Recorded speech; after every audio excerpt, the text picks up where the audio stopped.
If you think I got that hungry look, you should see the boys behind the camera. So the green M&M has been on my mind a lot recently. There's been a question that I haven't been able to get rid of really since my last M&M video. Why did it matter as much as it did? Like, companies rebrand all the time. They change their image, their aesthetic, their mascots sometimes. Why the big, like, conservative media outlet pushback against the green M&M specifically becoming less sexy or becoming woke? The green M&M, you will notice, is no longer wearing sexy boots. And I guess what makes it so confusing to me is that I was at an age where, yes, I knew that the green M&M was sexy, but I didn't really know any of the ads, any of the content. You probably know that the green M&M used to be the hot one because of the woke rebrand, or because you stole your parents' Sports Illustrated swimsuit edition. I'm here to give you a behind-the-scenes look. We'll look at my swimsuit work, and it is some of my best. Yeah, so that's a real thing that exists, that happened. Eminem put out an official podcast from the Green M&M for her behind the scenes of one of the issues of her swimsuit edition. She was on the back of the magazine for like a number of years. They made a fake podcast for a fake woman for a fake photo shoot to show off her chocolates. But I'm getting ahead of myself. Why did it matter? Was the green M&M just the hot one? No, there's so much that goes into the green M&M's portrayal in kind of the early 2000s that gets really deep into this idea of control and power. I took the deep dive, and now you're going to take a deep dive. Buckle in. So there's definitely a few stinkers from this era, but a lot of the ads were, I don't know, I guess normal, you could say, for the time. It's just this kind of hyperbolic conflation of, female sexuality with a good to be consumed, which already might be feeling a bit problematic to you. But this is kind of what I remembered, I guess, what my idea of the whole thing was. She's a green M&M. All the other M&Ms think that she's hot, and she, uses that to sell the product. That's great. I don't know at the time if I read it as female sexuality being something to desire the same way that chocolate is something that you desire, and then devour was a weird... Chocolate is not a good that is a part of your life. Chocolate is a good that you briefly consume to get pleasure and then, move on with your life from. And that's what she was, right? But if it was just a joke this way, why didn't it stop at these ads? Why didn't it stop at the joke? Yes, you're being hyperbolic about the whole thing. I can like that or not like that. Whatever. You can like that or not like that. Whatever. Why didn't it stop there? That water was 55 degrees before I took off my shell. Make Miss Green jump in the cold water, they said. They thought it'd be funny. But I take looking hot very seriously, darlings. Yeah, so this is real promotional material, and it gets so bad because it's not a real person. Like, tons of people have different ideas about what sexuality is, what it means, especially female sexuality. There's a lot of people saying a lot of things. Look at me. I'm not going to give my huge input on what female sexuality is or what it should be. What I'm going to say is, this isn't a female. I thought it was safe to change behind that rock, but they had photographers everywhere on that island. Well, I look great, no big surprise.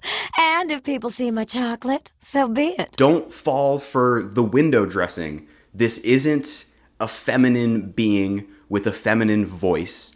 This is a group of people that decided to have this feminine representation, this representation of, I guess you could say, kind of this traditional, sexual woman view, making her say this, choosing what she says, choosing what she's okay with. Voyeurism.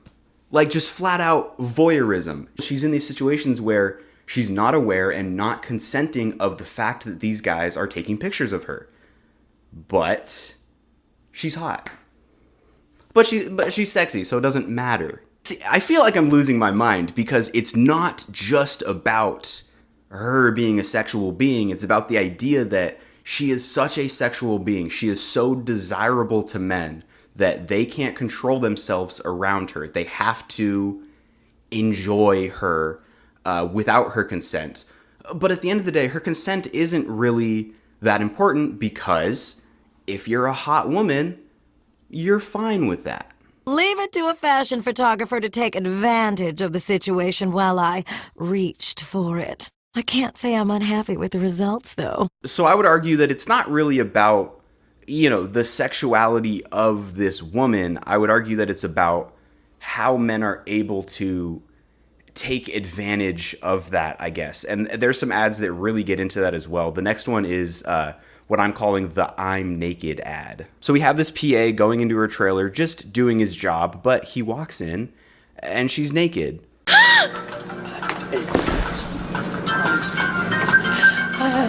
He can't bring himself to look away. He can't do it. It's too much for him. He just has to gawk at her, regardless of the fact that, she's clearly uncomfortable in this situation. And then he finishes it with, "Oh, I need to get me some M&Ms," right? That's the whole point. I need to devour this chocolate because I'm so horny. I gotta go buy a bag of M&Ms. There's this idea of sublimation in psychology, and I'm just going to let What's Therapy talk about it real quick because he describes it so good. I guess I see it in a more general way of being about how feelings transform to find an outlet. For example, if we're not comfortable feeling sad, then when we're triggered to feel sad, other triggers go off and we process the experience through another path. I'm calling it sublimation with Walt here because when they announce Hugo being fired, you see him first have a facial expression of guilt, and it instantly transforms into, I guess we could say, arousal. And that's what it really feels like. There's this girl that I am so attracted to, I could not bring myself to respect her boundaries. I know it's a chocolate, but in this world, I couldn't bring myself to respect this female. I need to do something with that energy. It's not enough that I can find someone attractive and still treat them like a human being. I need to find a way to act on my urges without, I guess what would be the other option? You know what? I'm not going to say it. And it also draws her qualities into focus versus her. He's willing to replace her with another version of her, I guess you could say. However you want to look at it, if the M&M colors are different species, races, whatever, he's willing to move on to other M&Ms because he can't have this M&M. He's not attracted to her because she's a strong, confident woman. Really anything about her personality. He's attracted to her for what she can give to him sexually, or what any M&M, I guess, grants to him pleasure-wise. Which feels very fetishy to me. It feels like this idea of the green ones, something about them is innately sexual to me. This lady is in her dressing room where she's, supposed to be naked because she's getting dressed. She's doing her job. She's clearly uncomfortable with it. It doesn't matter. My horniness overrides her. My horniness is above that woman candy. M&M's marketing problems will not go away until they bring back the sexy green M&M. Until that green M&M is sexy again, it's not going to go away. So we all know that media, has symbols in it that mean more than just what the media is. One thing that I'm sure is already commented on this video from, the 150 subscribers that I have. Thank you for subscribing, by the way. Subscribe if you have. Is, this idea, dude, it's just a joke. They're being funny. They're being hyperbolic. Sex feels good. Candy feels good. They're just relating the two. And I get that, but I don't know. That's just not fully true, because even Michael Knowles will say this is a symbol for womanhood. But the libs made fun of us. They said, well, you weirdos, why do you care about a sexy M&M? Because the M&M is a symbol. It's a symbol of the way that we are viewing women in our culture. And that's what people have problems with. But how is the green M&M putting on sneakers a symbol for her womanhood? I want to be clear that really nothing about her personality changed. It's just how she represents herself to the world, her expression of her sexuality. Why is that a symbol for females in America? Why should it be a symbol for females in America? I feel like it gets down to this idea of it's not enough to be a woman. It's not enough to be a human.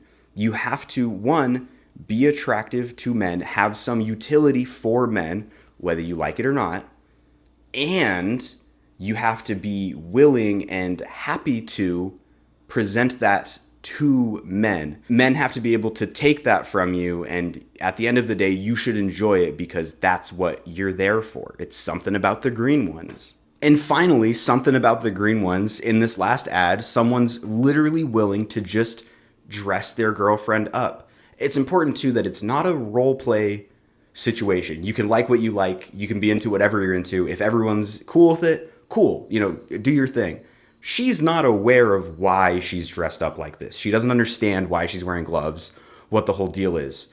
Her boyfriend is literally creating a fantasy of another being onto his girlfriend because he's just so excited to have some candy in his life. So it's not about the green M&M. It's not about this person that, he wants to leave his girlfriend for. He just wants the feeling of the green M&M aesthetically. She's replaceable. She is just a sexual object for a man. She's something to be desired. Whether the green M&M likes it, whether his girlfriend likes it, it doesn't matter. He's a horny guy. He's a horny guy. It's 2005. And whether or not this is what M&M's was going for, I'm not trying to cancel them. I don't think I could if I wanted to.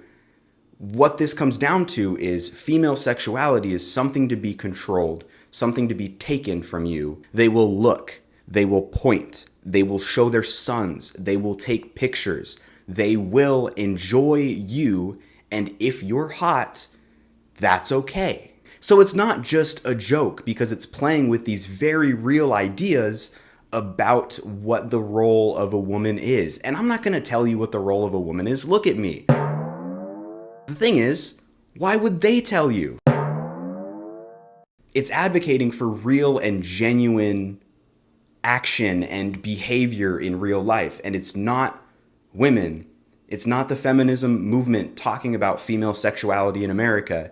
It's a bunch of people in a boardroom deciding what women feel and showing that to your dad while he pounds his fifth beer. So they turned the green M&M, who had previously been a sexy little trollop of an M&M, and turned her into a kind of tomboyish, androgynous, gender-neutral candy. Why is the way that a woman represents herself and just wears what she wears, a topic of discussion for you? We all win when we see more women in leading roles, because leading women do not wear sexy boots. Leading women wear frumpy shoes. The frumpier, the better. That's the rule. She's wearing sneakers. Those are very normal shoes. Those are very regular shoes. I'd be willing to bet that more women in day-to-day life wear sneakers over sexy boots. Sexy boots. But even if that's the opposite, it doesn't fucking matter. It's shoes. But you can't have your shoes. Baked in this whole movement and all of the people saying that it's not a big deal that she was sexy is this idea that it's now a big deal that she's not sexy. It's now a big deal that a woman should wear sneakers versus something that I personally find attractive because I'm Tucker Carlson and I would never get a drink with someone unless I would like to fuck them. M&Ms will not be satisfied until every last cartoon character is deeply unappealing and totally androgynous, until the moment you wouldn't want to have a drink with any one of them. Your value as a woman is based solely on how attracted I am to you, so do better, please. Meanwhile, in a nod to the burgeoning wellness movement, the orange M&M will, quote, acknowledge and embrace his anxiety.